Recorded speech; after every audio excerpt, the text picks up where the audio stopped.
12টার পর এশার সালাত আদায় করা যায় কিনা এটা অনেকেই জানতে চান। আসলে এশা এবং অন্য সকল সালাত, এসব সালাতগুলোর সময় শুরু হচ্ছে কখন, শেষ হয় কখন, এটি কোনো ঘন্টা মিনিটের উপরে নির্ভরশীল নয়, বরং বিষয়টি নির্ভর করে সময়ের আবর্তনের উপরে। হয়তো ঘন্টা মিনিট দ্বারা সেটাকে নিরূপণ করা যায়, এক এক ঋতুতে সেটা এক এক রকম যেহেতু হয়ে যায়, অতএব ঘন্টা আর মিনিট দিয়ে সেটাকে নির্দিষ্ট করে বলা কঠিন। এশার সালাতের বিষয়ে বলবো যে এশার সালাতকে আমরা 3 ভাগে ভাগ করতে পারি। এশার সালাতের যে ওয়াক্ত, সেটার একটা অংশ আছে যে অংশে এশার সালাত আদায় করা উত্তম ওয়াক্ত, ভালো। আরেকটা হলো জায়েজ, অর্থাৎ যে ওয়াক্তের ভিতরে, যে সময়ের ভিতরে এশার সালাত আদায় করলে জায়েজ হবে, উত্তম না হলেও। আরেকটা হলো অনুত্তম সময়, মাকরুহ ওয়াক্ত বলতে পারি, সেটা হলো যে সময়ের ভেতরে এশার সালাত পড়া উচিত নয়, বিশেষ কোনো ওজর ছাড়া সে সময় পর্যন্ত এশাকে বিলম্ব করা উচিত নয়। তাহলে 3টি ওয়াক্ত আমরা পেলাম। রাতের 1/3 পর্যন্ত বিলম্ব করে, অর্থাৎ সূর্য যখন ডুবে অস্তমিত হয় তখন থেকে নিয়ে সুবহে সাদিক অর্থাৎ ফজর ওয়াক্ত যখন শুরু হয় এই পর্যন্ত যত ঘন্টা যত মিনিট হয় সেটাকে ভাগ করে তার 1/3, প্রথম যে 1/3, 3 ভাগের প্রথম ভাগ, এর শেষের দিকে এসে এশার সালাত আদায় করা উত্তম। রাসূল আকরাম সাল্লাল্লাহু আলাইহি সাল্লাম বলেছেন বিভিন্ন হাদিসে, আমি যদি আমার উম্মতের জন্য কষ্টকর মনে না করতাম তাহলে তাদেরকে এশার সালাতকে একটু দেরিতে পড়ার নির্দেশ করতাম, এবং তিনি প্রায় সময় এশার সালাত কীভাবে দেরিতে আদায় করতেন। অতএব যদি কারোর যদি কষ্টকর না হয় তাহলে তার জন্য এশার সালাতকে একটু বিলম্ব করে পড়া উচিত। আমাদের সমাজ থেকে এই আমলটি প্রায় বিদায় হয়ে গেছে। আমরা এশার সালাতকে 9টা, 9:15, 9:30, অর্থাৎ যে সময়টাতে 1/3 হয়, এক এক ঋতুতে এক এক রকম হতে পারে, আনুমানিক 9টা, 9:30 এই টাইম পর্যন্ত নিয়ে আমরা এশার সালাতকে সাধারণত আদায় করি না। আর এই 1/3 পর্যন্ত দেরি করে যদি আমরা এশার সালাত আদায় করতাম তাহলে সেক্ষেত্রে এশার পরে আর খাওয়া দাওয়ার প্রয়োজন হতো না, আড্ডাবাজি করার প্রয়োজন হতো না, গালগল্প করার যে সমস্যা আমরা দেখি আজকে সেটা থাকতো না। ফলে ভোর রাতে উঠা এবং ফজর সালাত জামাতের সাথে আদায় করা সহজ হতো। আর আমরা যেহেতু অনেক আগে এশার সালাত আদায় করে ফেলি, এই জন্য দেখা যায় এশারের পরে আমাদের নতুন করে আড্ডা এবং গল্প জমে, খাওয়া দাওয়া ইত্যাদি করতে করতে অনেক রাত হয়ে যায়, যার ফলে ফজর এবং ভোর রাতে ওঠাটা আমাদের জন্য কঠিন হয়ে যায়।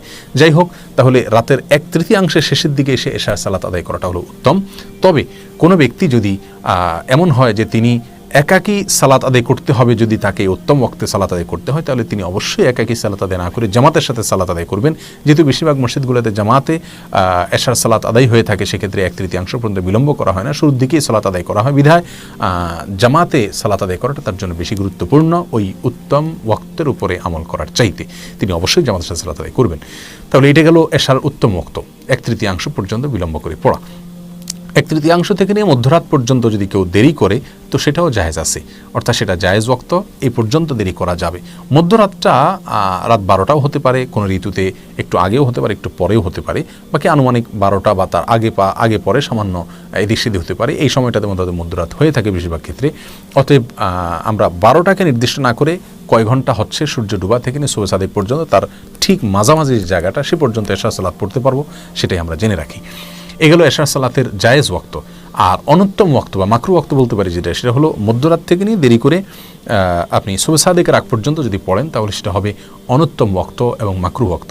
যদি কোনো ব্যক্তি বিশেষ কোনো ওজরের কারণে, বিশেষ কোনো সমস্যায় পড়ে গিয়ে যদি মধ্যরাতের পরে পড়েন তাহলে ইনশাল্লাহ তিনি ভৎসনার উপযোগী হবেন না, বরং তার সালাত সঠিকভাবে হয়ে যাবে এবং তিনি অনুত্তম করছেন সেটা বলা যাবে না, কারণ তিনি ওজরের শিকার হয়েছেন বা কোনো সমস্যার শিকার হয়েছেন, অতএব তার জন্য জায়েজ আছে। কিন্তু যদি কোনো ওজর ছাড়া অলসতা করে বিলম্ব করেন এবং সেটা বিলম্ব করতে করতে মধ্যরাতের পরে চলে যায়, সুবহে সাদিকের আগ পর্যন্ত এই সময়ের ভিতরে শেষ 1/3 ভিতরে যদি তিনি করেন তাহলে সেক্ষেত্রে অনুত্তম হবে, মাকরুহ হবে।